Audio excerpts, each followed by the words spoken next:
Lukas 9. Yesus memanggil 12 orang pengikutnya, lalu dia memberi mereka kuasa dan wibawa untuk mengusir roh jahat serta menyembuhkan penyakit. Setelah itu, dia mengutus mereka pergi menyembuhkan orang sakit dan mengkabarkan berita tentang bagaimana Allah memerintah. Yesus berkata kepada mereka, "Janganlah bawa apa-apa untuk perjalanan kamu, baik tongkat, beg sedekah, makanan, wang, mahupun 2 helai pakaian. Di mana sahaja kamu disambut, tinggallah di rumah itu, sehingga kamu meninggalkan kota itu. Di tempat kamu tidak disambut orang, tinggalkan kota itu, dan kebaskanlah debu daripada telapak kaki kamu, sebagai amaran kepada mereka." Pengikut-pengikutnya berangkat, lalu pergi ke semua pekan untuk mengkabarkan berita baik itu dan menyembuhkan orang sakit di mana-mana. Ketika Herodes yang memerintah Galilea mendengar segala perkara yang sedang berlaku itu, dia bingung kerana ada yang berkata, Yohanes Pembaptis hidup semula. Yang lain berkata bahawa Elia sudah kembali. Sedangkan ada juga yang berkata bahawa seorang daripada nabi-nabi dahulu kala sudah hidup semula. Herodes berkata, "Aku sudah menyuruh orang memancung kepala Yohanes. Tetapi siapakah orang ini? Banyak perkara tentang orang ini sudah aku dengar." Herodes tetap berusaha untuk berjumpa dengan Yesus. Rasul-rasul Yesus kembali kepada Yesus dan menceritakan segala yang sudah dilakukan oleh mereka. Lalu, Yesus membawa mereka ke kota Betsaida. Apabila orang ramai mengetahui hal itu, mereka mengikut Yesus. Yesus menyambut mereka, lalu mengajar mereka tentang pemerintahan Allah dan menyembuhkan orang yang minta disembuhkan. Apabila hari mula senja, 12 orang pengikut itu datang kepada Yesus dan berkata, Suruhlah semua orang ini pulang, supaya mereka dapat pergi ke pekan dan kampung di sekitar tempat ini untuk mendapatkan makanan dan mencari tempat bermalam. Tempat ini terpencil. Tetapi Yesus berkata kepada mereka, "Sebaiknya kamu beri mereka makanan." Mereka menjawab, "Kami hanya mempunyai 5 ketul roti dan 2 ekor ikan. Adakah guru mahu kami pergi membeli makanan untuk orang sebanyak ini?" Ada kira-kira 5,000 orang lelaki di situ. Yesus berkata kepada pengikut-pengikutnya, "Suruhlah mereka duduk dalam kelompok, kira-kira 50 orang sekelompok." Pengikut-pengikut Yesus melakukan suruhan Yesus. Lalu semua orang pun duduk. Yesus mengambil 5 ketul roti dan 2 ekor ikan itu. Dia menengadah ke langit dan mengucap syukur kepada Allah. Kemudian, dia membahagikan roti dan ikan itu, lalu menyerahkannya kepada para pengikutnya, supaya diberikan kepada orang ramai itu. Semua orang makan sampai kenyang. Setelah itu, pengikut-pengikut Yesus mengumpulkan lebihan makanan sebanyak 12 buah bakul. Pada suatu hari, ketika Yesus sedang berdoa sendirian, pengikut-pengikutnya datang kepadanya. Yesus bertanya kepada mereka, "Menurut orang ramai, siapakah aku ini?" Mereka menjawab, "Ada yang berkata Yohanes Pembaptis, ada juga yang berkata Elia." Tetapi yang lain berkata salah seorang nabi dahulu kala yang sudah hidup semula. "Tetapi menurut kamu, siapakah aku ini?" tanya Yesus. Petrus menjawab, Guru ialah Kristus, penyelamat yang diutus oleh Allah.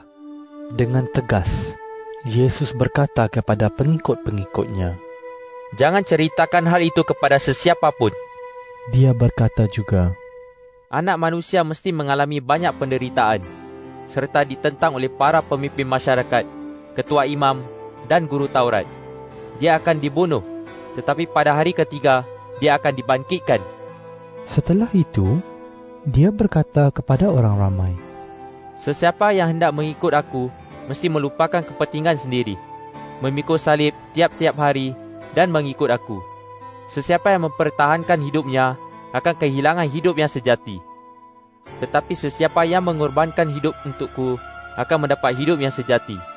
Apa gunanya jika seorang memiliki seluruh dunia ini, tetapi kehilangan hidup yang sejati ataupun dihukum? Jika seseorang malu mengakui aku dan ajaranku, maka Anak Manusia juga akan malu mengakui orang itu, apabila dia datang kelak dengan kemuliaannya dan dengan kemuliaan Bapa serta kemuliaan malaikat-malaikat yang suci. Ketahuilah, ada beberapa orang di sini yang tidak akan meninggal sebelum melihat Allah memerintah. Kira-kira seminggu setelah Yesus mengatakan perkara-perkara itu, dia membawa Petrus, Yohanes, dan Yakobus ke sebuah bukit untuk berdoa. Sedang Yesus berdoa, wajahnya berubah dan pakaiannya menjadi putih berkilauan. Tiba-tiba, dua orang bercakap dengan dia. Mereka Musa dan Elia. Mereka kelihatan bersinar-sinar dengan cahaya dari syurga. Mereka berkata-kata dengan Yesus tentang bagaimana Yesus akan segera memenuhi rancangan Allah dengan kematiannya di Yerusalem. Pada waktu itu, Petrus dan kawan-kawannya tidur nyenyak. Tetapi mereka terjaga dan nampak kemuliaan Yesus serta dua orang yang berdiri dengannya. Ketika dua orang itu hendak meninggalkan Yesus, Petrus berkata kepadanya, Guru, sungguh baik kami di sini. Kami akan mendirikan 3 buah kemah, satu untuk Guru, satu untuk Musa, dan satu lagi untuk Elia. Sebenarnya, Petrus tidak mengetahui apa yang dikatakannya. Sementara Petrus berkata demikian, awan datang, lalu meliputi mereka, sehingga mereka takut. Dari awan itu terdengar suara berkata, Inilah anakku yang telah aku pilih. Dengarkan kata-katanya. Apabila suara itu berhenti berkata-kata, mereka melihat Yesus seorang diri di situ. Pengikut-pengikutnya tidak berkata apa-apa tentang semuanya itu. Pada waktu itu, mereka tidak memberitahu sesiapa pun apa yang telah dilihat oleh mereka. Keesokan harinya, Yesus dan ketiga-tiga orang pengikutnya turun dari bukit dan orang ramai datang menjumpai Yesus. Seorang lelaki dari tengah-tengah orang ramai itu berseru, Guru, tolonglah lihat anak saya, anak tunggal saya. Apabila roh jahat merasuknya, dia tiba-tiba berteriak dan menderita penyakit gila babi sehingga mulutnya berbuih. Roh jahat itu terus-menerus menyakiti dia dan tidak mahu melepaskannya. Saya telah meminta pengikut-pengikut guru mengusir roh jahat itu, tetapi mereka tidak dapat melakukannya. Yesus menjawab, Hai kamu yang sesat dan tidak percaya, berapa lamakah harus aku tinggal bersama-sama kamu dan bersabar terhadap kamu? Lalu, Yesus berkata kepada orang itu, Bawalah anakmu kemari. Ketika anak itu menghampiri Yesus, roh jahat membanting anak itu ke tanah, lalu tubuhnya berkejang-kejang. Yesus mengusir roh jahat itu dan menyembuhkan anak itu, lalu menyerahkannya kembali kepada bapanya. Semua orang hairan melihat kuasa Allah yang begitu besar. Sementara mereka masih terhairan-hairan tentang segala perkara yang dilakukannya, Yesus berkata kepada pengikut-pengikutnya, Janganlah lupa akan apa yang aku katakan ini. Anak manusia akan diserahkan ke dalam kekuasaan manusia. Tetapi, pengikut-pengikutnya tidak memahami maksud kata-kata itu. Allah merahsiakan hal itu daripada mereka sehingga mereka tidak dapat memahaminya. Tetapi mereka takut bertanya kepada Yesus tentang perkara itu. Pertengkaran timbul antara pengikut-pengikut Yesus tentang siapa yang terbesar. Yesus mengetahui apa yang difikirkan mereka. Oleh itu, dia menyuruh seorang kanak-kanak berdiri di sisinya. Lalu, dia berkata kepada mereka, Sesiapa yang menyambut kanak-kanak ini kerana aku, menyambut aku. Dan sesiapa yang menyambut aku, juga menyambut dia yang mengutus aku. Sesiapa yang terkecil antara kamu, dialah yang terbesar. Yohanes berkata, Guru, kami nampak seorang mengusir roh jahat dengan nama Guru. Kami melarang dia, kerana dia tidak termasuk golongan kita. Yesus berkata kepada Yohanes dan pengikutnya yang lain, Jangan larang dia, kerana orang yang tidak melawan kamu berpihak kepada kamu. Apabila sudah dekat masanya Yesus diangkat ke syurga, dia mengambil keputusan untuk pergi ke Yerusalem. Dia menyuruh orang pergi terlebih dahulu daripada dia. Mereka berangkat dan pergi ke sebuah pekan di Samaria untuk menyediakan tempat bermalam bagi Yesus. Tetapi, penduduk pekan itu tidak mahu menerima Yesus, kerana nyata sekali bahawa Yesus sedang menuju ke Yerusalem.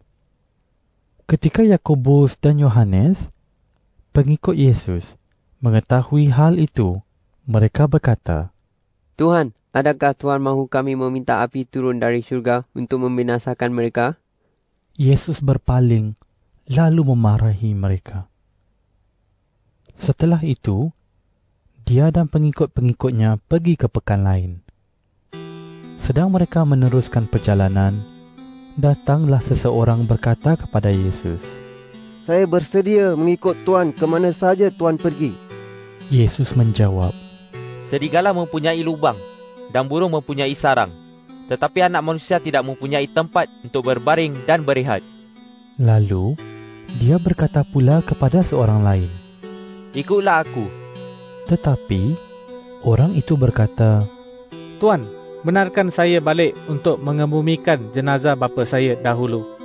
Yesus menjawab, Biarlah orang mati menguburkan orang mati mereka sendiri. Tetapi kamu, pergilah kabarkan berita bahawa Allah sudah mula memerintah.